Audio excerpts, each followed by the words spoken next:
ವೀಕ್ಷಕರೇ, ಈಗ IPL ನ ಸೀಸನ್ ಶುರುವಾಗಿದೆ. ಇದರಲ್ಲಿ ಹಲವು ಬಲಿಷ್ಠ ತಂಡಗಳಿವೆ. ಒಬ್ಬೊಬ್ಬರಿಗೆ ಒಂದೊಂದು ತಂಡ ಇಷ್ಟ. ನಿಮ್ಗೆ ಯಾವ ತಂಡ ಇಷ್ಟ ಅಂತ ಕೇಳಿದ್ರೆ ಕೆಲವರು ಅತಿ ಹೆಚ್ಚು ಕಪ್ಪನ್ನ ಗೆದ್ದಂತಹ CSK ಅಥವಾ ಮುಂಬೈ ತಂಡಗಳನ್ನ ಆರಿಸಬಹುದು. ಆದ್ರೆ ಈ ರೀತಿಯಾಗಿ ಎಲ್ಲೇ ಒಂದು ಸರ್ವೆ ನಡೀಲಿ ಅಲ್ಲಿ ಅತಿ ಹೆಚ್ಚು ಓಟ್ ಬೀಳೋದು ನಮ್ಮ RCB ತಂಡಕ್ಕೆ ಮಾತ್ರ. ಹೌದು, RCB ತಂಡ ಇದುವರೆಗೂ ಒಂದು ಕಪ್ಪನ್ನ ಗೆದ್ದಿಲ್ಲ.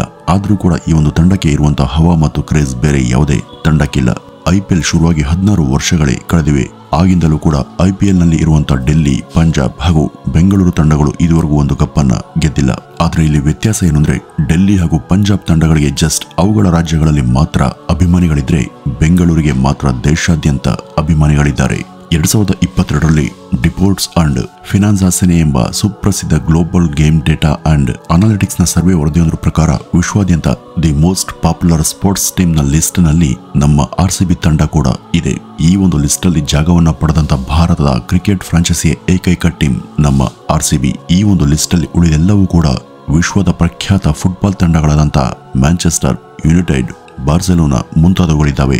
ಈ ಒಂದು ಲಿಸ್ಟ್ ಆಗ ಪ್ರಕಟವಾದ ತಕ್ಷಣ ಎಲ್ಲ RCB ಅಭಿಮಾನಿಗಳು ಕೂಡ ಥ್ರಿಲ್ ಆಗಿದ್ರು.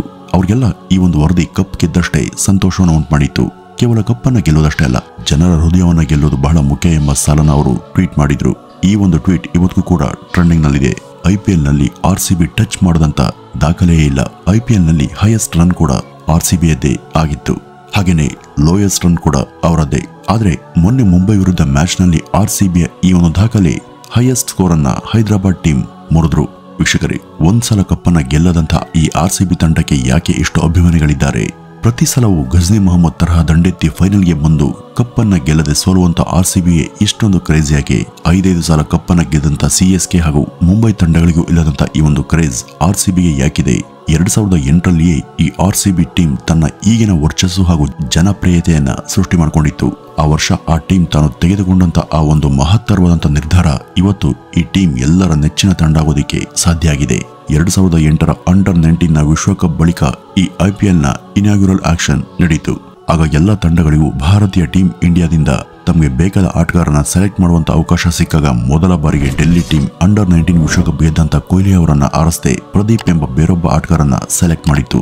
ನೆಕ್ಸ್ಟ್ ಬೆಂಗಳೂರು ತಂಡ ಕೊಹ್ಲಿ ಅವರನ್ನ ಆರಿಸಿ ತಮ್ಮ ಟೀಮ್ಗೆ ಸೇರಿಸಿಕೊಳ್ಳುತ್ತೆ. ಇದರ ನಂತರ ನಡೆದಿದ್ದೆಲ್ಲವೂ ಕೂಡ ಇತಿಹಾಸ.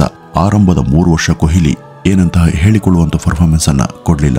ಆದರೆ ಇಂಟರ್ ನ್ಯಾಷನಲ್ ಮ್ಯಾಚ್ ನಲ್ಲಿ ಅವರು ಉತ್ತಮ ಪ್ರದರ್ಶನ ಕೊಟ್ಟಂತೆ IPL ನಲ್ಲೂ ಕೂಡ ಭರ್ಜರಿಯಾಗಿ ಆಡೋದಕ್ಕೆ ಶುರು ಮಾಡಿದ್ರು. ಅವರ ಆಟದ ವೈಖರಿಯನ್ನು ಗಮನಿಸಿ ಅವರನ್ನ ತಂಡದ ನಾಯಕನನ್ನಾಗಿ ಮಾಡಲಾಗುತ್ತೆ. ಅವರನ್ನ ಕ್ಯಾಪ್ಟನ್ ಮಾಡಿದ ಕ್ಷಣದಿಂದನೇ RCBಯ ಜನಪ್ರಿಯತೆ ಏರತೊಡಗಿತ್ತು. ಕೊಹ್ಲಿಗಾಗಿನೇ ಈ ಒಂದು ತಂಡವನ್ನ ಬೆಂಬಲಿಸುವವರ ದೊಡ್ಡ ಬಳಗನೆ ಸೃಷ್ಟಿಯಾಯಿತು. ಕೊಹ್ಲಿಗಾಗಿನೇ ನಮ್ಮ ಸಪೋರ್ಟ್ RCBಗೆ ಎಂಬಂತ ಪರಂಪರೆ ಸೃಷ್ಟಿಯಾಯಿತು. RCBಗೆ ಇವತ್ತು ಇಷ್ಟು ಖ್ಯಾತಿ ಇರೋದಕ್ಕೆ ಕಾರಣ ಇವರ ಹಾಗೂ ಅಭಿಮಾನಿಗಳ ನಡುವೆ ಇರುವಂತ ಆ ಒಂದು ಅಪರೂಪದ ಬಾಂಧವ್ಯ. RCBಯ ಮ್ಯಾನೇಜ್ಮೆಂಟ್ ತನ್ನ ಫ್ಯಾನ್ಸ್ಗೆ ಕೊಡುವಂತ ಪ್ರಾಮುಖ್ಯತೆ ಕೂಡ ಅವರ ಜನಪ್ರಿಯತೆಯನ್ನ ಹೆಚ್ಚಿಸಿದೆ. ಈಗ ನೋಡಿ, ಪಂಜಾಬ್ ಹಾಗೂ ಡೆಲ್ಲಿ ತಂಡಗಳು ಕೂಡ ಈವರೆಗೂ ಒಂದು ಕಪ್ಪನ್ನ ಗೆದ್ದಿಲ್ಲ. ಆದ್ರೂ ಕೂಡ ಇವೆರಡಕ್ಕಿರುವಂತ ಫ್ಯಾನ್ಸ್ ಸೇರಿಯೂ ಕೂಡ RCBಗೆ ಇರುವಂತ ಫ್ಯಾನ್ಸ್ಗೆ ಅದು ಸಮ ಅಲ್ಲ. ಅದಕ್ಕೆ ಮುಖ್ಯ ಕಾರಣ RCB IPL ನಡೆಯುವಂತ 2 ತಿಂಗಳ ಕಾಲ ಮಾತ್ರವಲ್ಲದೆ ವರ್ಷ ಪೂರ್ತಿ ತನ್ನ ಅಭಿಮಾನಿಗಳ ಜೊತೆ ಒಂದಲ್ಲ ಒಂದು ವಿಧದಲ್ಲಿ ಟಚ್ ನಲ್ಲಿ ಇರುತ್ತೆ. ಕ್ರಿಕೆಟರ್ಸ್ ಜೊತೆ ಪಾಡ್ಕಾಸ್ಟ್, ಇಂಟರ್ವ್ಯೂ ಹಾಗೂ ಬಿಹೈಂಡ್ ಸೀನ್ಗಳಲ್ಲಿ ಮತ್ತು ಡ್ರೆಸ್ಸಿಂಗ್ ರೂಮ್ ಅಲ್ಲಿ ನಡೆಯುವಂತ ಪ್ರತಿಯೊಂದು ಇವೆಂಟ್ಗಳನ್ನು ಕೂಡ ಜನರಿಗೆ ತೋರಿಸಿ ಅವರು ಸದಾ ಎಂಟರ್ಟೈನ್ ಮಾಡ್ತಾರೆ. ಇದು ತನ್ನ ಅಭಿಮಾನಿಗಳನ್ನ ರಂಜಿಸುವ ಸಲುವಾಗಿನೇ. ಅದಲ್ಲ, ಯೂಟ್ಯೂಬ್ ನಲ್ಲಿ ಕ್ರಿಯಾಶೀಲ ಶೋ ಅಥವಾ ಪ್ರೋಗ್ರಾಮ್ಗಳನ್ನು ಕೂಡ ಫ್ಯಾನ್ಸ್ಗಾಗಿನೇ ಅಪ್ಲೋಡ್ ಮಾಡ್ತಾ ಅವರ ಹೃದಯದಲ್ಲಿ RCBಯನ್ನ ಶಾಶ್ವತವಾಗಿ ಗುರುತಾಗುವಂತೆ ಮಾಡ್ತಾರೆ. ಇದು 12 ನಂಬರ್ ಇರುವಂತ ಟಿ ಶರ್ಟ್ ಅನ್ನ ತನ್ನ ಅಭಿಮಾನಿಗಳಿಗಾಗಿ ಡೆಡಿಕೇಟ್ ಮಾಡಿದೆ. ಅಂದ್ರೆ ಇಷ್ಟು ವರ್ಷಗಳ ಕಾಲ RCBಯನ್ನ ಬೆಂಬಲಿಸಿರುವಂತ ಪ್ರತಿಯೊಬ್ಬ ಅಭಿಮಾನಿಯೂ ಕೂಡ ತಂಡದ 12ನೇ ಆಟಗಾರ ಅಂತ ಈ ತಂಡ ಭಾವಿಸಿದೆ. ತಂಡದ 11 ಜನ ಆಟಗಾರರು ಗ್ರೌಂಡ್ ನಲ್ಲಿ ತಂಡಕ್ಕಾಗಿ ಶ್ರಮಿಸಿದ್ರೆ ಅದಕ್ಕೆ ಬೆಂಬಲಿಸುವಂತ ಅದರ ಪ್ರತಿ ಅಭಿಮಾನಿ ಕೂಡ ಗ್ರೌಂಡ್ ನ ಹೊರಗೆ ಇದ್ದು ಅದರ 12ನೇ ಆಟಗಾರನಾಗಿ ಈ ರೀತಿ ತಂಡವನ್ನ ಗೆಲುವಿನ ಕಡೆ ಪ್ರಚೋದನೆ ಮಾಡ್ತಾನೆ ಅನ್ನೋದು ತಂಡದ ನಂಬಿಕೆ. IPL ಸಮಯದಲ್ಲಿ ಪ್ರತಿ ತಂಡಗಳು ಕೂಡ ತಮ್ಮ ಅಭಿಮಾನಿಗಳ ಜೊತೆ ಸಂಪರ್ಕವನ್ನ ಸಾಧಿಸಿ ಅವರ ಜೊತೆ ಇಂಟರಾಕ್ಟ್ ಮಾಡ್ತಾರೆ. ಆದ್ರೆ RCB ಮಾತ್ರ IPL ಶುರುವಾಗುವಂತ 2-3 ದಿನಗಳ ಮೊದಲೇ RCB ಅನ್ಬಾಕ್ಸ್ ಎಂಬ ಇವೆಂಟ್ ಅನ್ನ ನಡೆಸುತ್ತೆ. ಇದು ಬೆಂಗಳೂರಲ್ಲಿ ಇರುವಂತಹ ಚಿನ್ನಸ್ವಾಮಿ ಕ್ರೀಡಾಂಗಣದಲ್ಲಿ ನಡೆಯುತ್ತೆ. ಇದು ಅನೇಕ ಜನ RCBಯ ಅಭಿಮಾನಿಗಳ ನಡುವೆ ಅವರ ಸಮಕ್ಷಮದಲ್ಲಿ ನಡೆಯುವಂತ ಇವೆಂಟ್. ಇದರಲ್ಲಿ ಆಟಗಾರರು ತಮ್ಮ ಜೆರ್ಸಿಯನ್ನ ತೋರಿಸೋದು ಹಾಗೂ ಆಟಗಾರರ ಹಾಲ್ ಆಫ್ ಫೇಮ್ ಅನ್ನ ಎಲ್ರಿಗೂ ಪ್ರದರ್ಶನ ಮಾಡ್ತಾರೆ. ಈ ಸಲವೂ ಕೂಡ ಈ ಒಂದು ಇವೆಂಟ್ ನಡೀತು. ಈ ಒಂದು ಶೋಗೆ ನಾರ್ವೆ ದೇಶದ ಫೇಮಸ್ ಗಾಯಕರಾದಂಥ ಅಲನ್ ವಾಕರ್ ಬಂದಿದ್ರು. ಇದ್ರ ಜೊತೆ RCBಯ ಬಗ್ಗೆ ಪ್ರಮೋಟ್ ಮಾಡಿ ಅದರ ಫ್ಯಾನ್ಸ್ ಅನ್ನ ರಂಜಿಸಲು ಈ ತಂಡ ಜನರಿಗೆ ಪರಿಚಯಿಸಿದಂತ ಮಿಸ್ಟರ್ ನಾಕ್ಸ್ ಎಂಬ ಈ ಒಂದು ಕ್ಯಾರೆಕ್ಟರ್ ಕೂಡ ಈ ತಂಡದ ಜನಪ್ರಿಯತೆಗೆ ಪ್ಲಸ್ ಪಾಯಿಂಟ್ ಆಯಿತು. ಪ್ರಸ್ತುತ ಈಗ RCB ವಲಯದಲ್ಲಿ ಕನ್ನಡದ ಅಪರೂಪದ ಹಾಗೂ ಪ್ರತಿಭಾವಂತ ಕಲಾವಿದರಾದಂಥ ಡ್ಯಾನಿಶ್ ಸೇಟ್ಗೆ ಇರುವಂತ ಕ್ರೇಜ್ ಅಷ್ಟಲ್ಲ. ಈ ಒಂದು ಪಾತ್ರವನ್ನು ಜನರಿಗೆ ಪರಿಚಯಿಸಿದ್ದೆ RCB. ಇವರು RCB ಬಗ್ಗೆ ಮಾತಾಡೋದು, ಅದರ ಆಟಗಾರನ ಫನಿಯಾಗಿ ಸಂದರ್ಶನ ಮಾಡೋದು, ಇದೆಲ್ಲ RCBಯ ಅಭಿಮಾನಿಗಳಿಗೆ ರಸದೌತಣ ಇದ್ದ ಹಾಗೇನೆ. RCB ಫ್ರಾಂಚೈಸಿಯ ಜೊತೆ ಅದರ ಅಭಿಮಾನಿಗಳು IPL ಇರುವಾಗ ಮಾತ್ರವಲ್ಲದೆ ಅದು ಮುಗಿದ ನಂತರ ಕೂಡ ನಿರಂತರವಾಗಿ ಟಚ್ ನಲ್ಲಿ ಇರುವಂತೆ ಇದು ಮಾಡಿದೆ. RCB ನಿಜಕ್ಕೂ ಬಲಿಷ್ಠ ತಂಡ ಅನ್ನೋದರಲ್ಲಿ ಅನುಮಾನನೇ ಇಲ್ಲ. ಆದ್ರೂ ಕೂಡ ಇವರು ಸದಾ ಫೈನಲ್ ವರೆಗೂ ಹೋಗಿ ಕಪ್ಪನ್ನ ಗೆಲ್ಲದೆ ವಾಪಸ್ ಬಂದು ಅಭಿಮಾನಿಗಳಿಗೆ ನಿರಾಶೆ ಮೂಡಿಸಿದ್ದಾರೆ. ಈ RCBಯನ್ನ ಇತರೆ ತಂಡಗಳು ಸಾಕಷ್ಟು ರೀತಿಯಲ್ಲಿ ಟ್ರೋಲ್ ಮಾಡ್ತಿವೆ. ಕಪ್ಪನ್ನ ಗೆಲ್ಲದಂತ ಡೆಲ್ಲಿ ಹಾಗೂ ಪಂಜಾಬ್ಗೆ ಇಷ್ಟು ರೇಂಜ್ಗೆ ಫ್ಯಾನ್ಸ್ ಇಲ್ಲ. ಅವುಗಳಿಗೆ ಟ್ರೋಲ್ ಕೂಡ ಕಡಿಮೆನೆ. ಆದರೆ ಹೆಚ್ಚಾಗಿ ಸೆಲೆಬ್ರೇಟ್ ಆಗೋದ್ರ ಜೊತೆಗೆ ಟ್ರೋಲ್ ಕೂಡ ಆಗುವಂತ ಏಕೈಕ ಟೀಮ್ ಅಂದ್ರೆ ಅದು ನಮ್ಮ RCB ಮಾತ್ರ.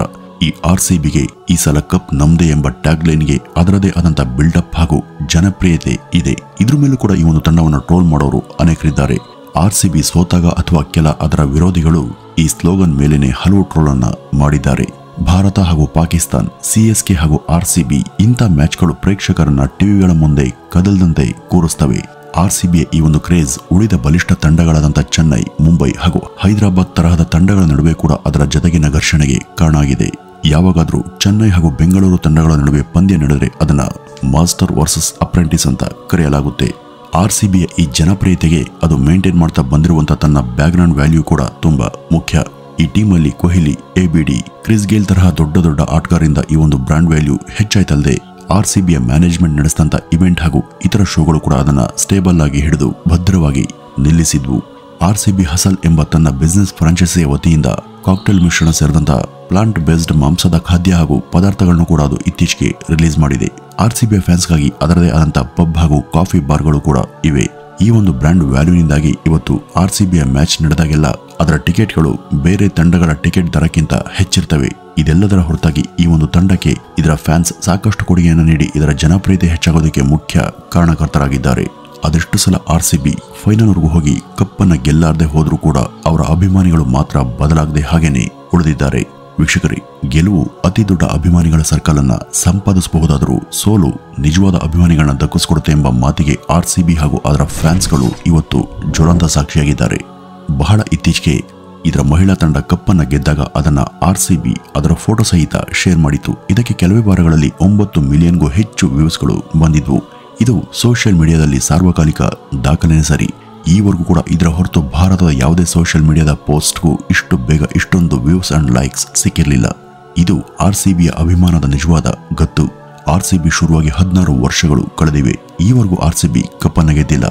ಇನ್ನು ಮುಂದೆ ಅಷ್ಟೇ ವರ್ಷಗಳ ಕಾಲ ಅದು ಕಪ್ಪನ್ನ ಗೆಲ್ಲದೆ ಹೋದ್ರೂ ಕೂಡ RCB ಇರುವಂತಹ ಆ ಒಂದು ಕ್ರೇಜ್ ಮಾತ್ರ ಹಾಗೇನೇ ಇರುತ್ತೆ ಅಥವಾ ಇನ್ನೂ ಹೆಚ್ಚಾಗುತ್ತೆ. ಆದರೆ ಯಾವ ಕಾರಣಕ್ಕೂ ಅದು ಕಡಿಮೆ ಮಾತ್ರ ಆಗಲ್ಲ. ಯಾಕೆಂದ್ರೆ RCB ಅಂದ್ರೆ ಅದು ಕೇವಲ ಟೀಮ್ ಅಲ್ಲ, ಅದೊಂದು ಎಮೋಷನ್. ವೀಕ್ಷಕರೇ, ನೀವು ಕೂಡ RCBಯ ಅಭಿಮಾನಿಯಾಗಿದ್ರೆ ಜೈ RCB ಅಂತ ಕಮೆಂಟ್ ಮಾಡಿ. ಹಾಗೂ ಈ ಒಂದು ಟೀಮ್ ನಿಮಗೆ ಯಾವ ಕಾರಣಕ್ಕೆ ಇಷ್ಟ ಅಂತ ಕಮೆಂಟ್ನ ಮೂಲಕ ತಿಳಿಸಿ ಅಂತ ಹೇಳ್ತಾ ಈ ಒಂದು ವಿಡಿಯೋವನ್ನ ಇಲ್ಲಿಗೆ ಮುಗಿಸೋಣ. ನಮಸ್ಕಾರ.